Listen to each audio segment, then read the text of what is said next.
Duas pessoas podem enfrentar o mesmo caos, mas apenas uma sai inteira. Enquanto algumas mentes desmoronam diante da pressão, outras parecem encontrar força justamente no colapso. Antes de mergulharmos nessa jornada pela resistência mental humana, inscreva-se no Mente em Foco e acompanhe conteúdos profundos sobre comportamento, psicologia e os limites ocultos da mente. A maioria das pessoas acredita que conhece a própria força, até que a vida decide testar isso. É fácil sentir controle quando tudo está estável, quando as contas estão pagas, quando os relacionamentos parecem seguros, quando o corpo está descansado, quando o futuro parece previsível. Mas a verdadeira estrutura psicológica de alguém não é revelada no conforto. Ela aparece quando o peso aumenta, quando perdas surgem, quando o medo se instala, quando o fracasso parece inevitável, quando a pressão se torna insuportável. É nesse ponto que duas reações humanas começam a surgir de maneira brutalmente diferente. Algumas pessoas quebram, outras se transformam. E essa diferença raramente está ligada apenas à inteligência, força física ou sucesso externo.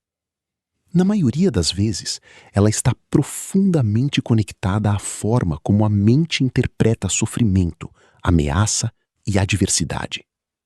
Sob pressão extrema, o cérebro humano não reage apenas ao evento em si. Ele reage principalmente à percepção desse evento.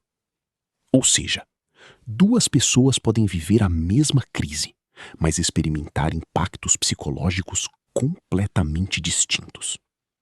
Uma demissão, uma separação, uma humilhação, uma falência, uma tragédia. Para uma mente, isso pode significar destruição.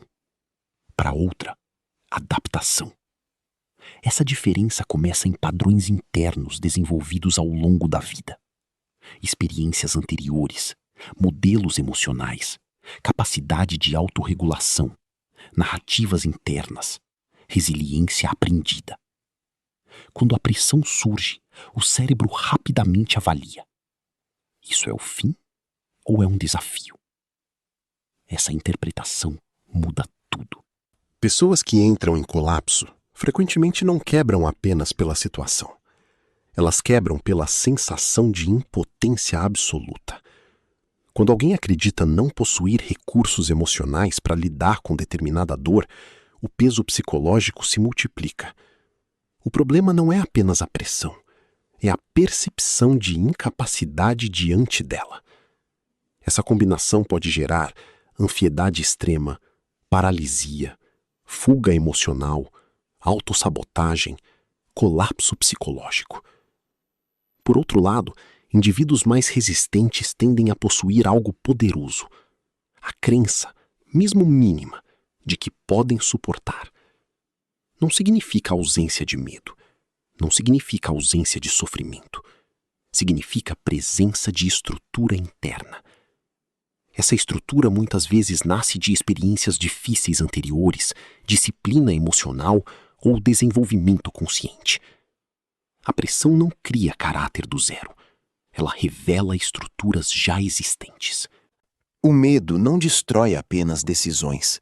Ele pode destruir identidades. Sob pressão intensa, o cérebro entra em estado de sobrevivência. O sistema nervoso interpreta a ameaça e ativa respostas automáticas. Luta, fuga, congelamento, em certos casos, submissão. Esse mecanismo foi essencial para a sobrevivência ancestral, mas no mundo moderno ele pode se tornar destrutivo, porque muitas ameaças atuais não são predadores físicos, são ameaças emocionais. Fracasso, vergonha, rejeição, perda de status, insegurança financeira. Mesmo assim, o cérebro frequentemente reage como se estivesse diante de perigo mortal. Por isso, algumas pessoas entram em colapso durante entrevistas, crises financeiras ou conflitos emocionais, não porque sejam fracas, mas porque seus sistemas internos interpretam pressão psicológica como ameaça devastadora. A frequência e intensidade dessa resposta dependem de fatores como infância, traumas, estabilidade emocional, ambiente, experiências passadas, modelos de enfrentamento. Pessoas que cresceram em ambientes imprevisíveis, caóticos ou emocionalmente inseguros podem desenvolver maior sensibilidade à pressão. Seus cérebros permanecem mais vigilantes, mais preparados para perigo, mais propensos ao colapso sob estresse.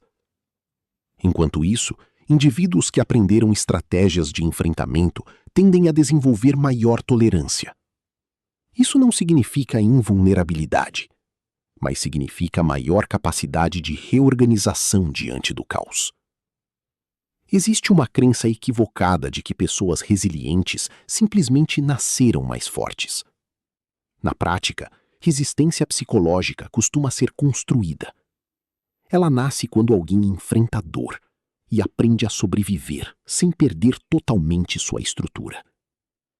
Cada dificuldade processada pode fortalecer circuitos emocionais. Cada superação pode ampliar confiança interna. Cada desafio vencido envia uma mensagem poderosa ao cérebro. Você sobreviveu antes. Pode sobreviver novamente. Esse processo cria robustez mental. É como musculatura emocional. Quanto mais a mente enfrenta cargas progressivas sem colapso absoluto, maior tende a ser sua resistência futura. Isso explica por que algumas pessoas parecem extraordinariamente firmes diante de crises. Não necessariamente porque sofrem menos, mas porque desenvolveram maior capacidade de permanecer funcionais apesar da dor. Resiliência envolve autocontrole, flexibilidade mental, regulação emocional, propósito, disciplina psicológica. Ela não elimina sofrimento, mas reduz o poder destrutivo dele. Nem toda mente consegue sustentar cargas extremas indefinidamente. Sem suporte, até pessoas fortes podem quebrar. Burnout, depressão, colapso nervoso, explosões emocionais, despersonalização. A pressão constante sem recuperação pode corroer até estruturas psicológicas robustas. Isso é especialmente perigoso em culturas que romantizam resistência absoluta.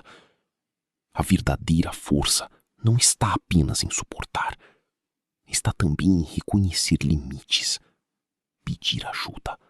Recuperar, reorganizar. Ignorar vulnerabilidades não fortalece.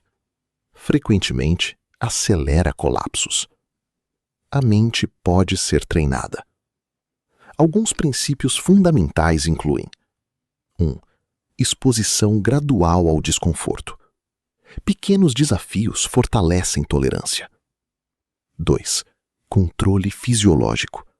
Respiração, sono e exercício regulam o estresse. 3. Narrativa interna. A forma como você interpreta dificuldades altera profundamente sua resposta. 4. Propósito. Pessoas com sentido claro suportam melhor adversidades. 5. Disciplina emocional. Sentir medo sem ser dominado por ele. A pressão é inevitável. Quebrar completamente, não. No fim, pressão não define apenas quem cai. Ela revela quem aprendeu a se reconstruir. A vida inevitavelmente testará limites. Algumas pessoas sucumbem, outras descobrem forças ocultas. A diferença não está apenas nas circunstâncias, está na arquitetura invisível da mente, na forma como dor é interpretada, na capacidade de adaptação, na resistência construída silenciosamente ao longo da jornada. Sob pressão, máscaras desaparecem, e o que resta é sua verdadeira estrutura interna. Se este conteúdo trouxe uma nova visão sobre pressão, resistência mental e comportamento humano, inscreva-se no Mente em Foco e continue explorando conosco os mecanismos mais profundos da mente humana.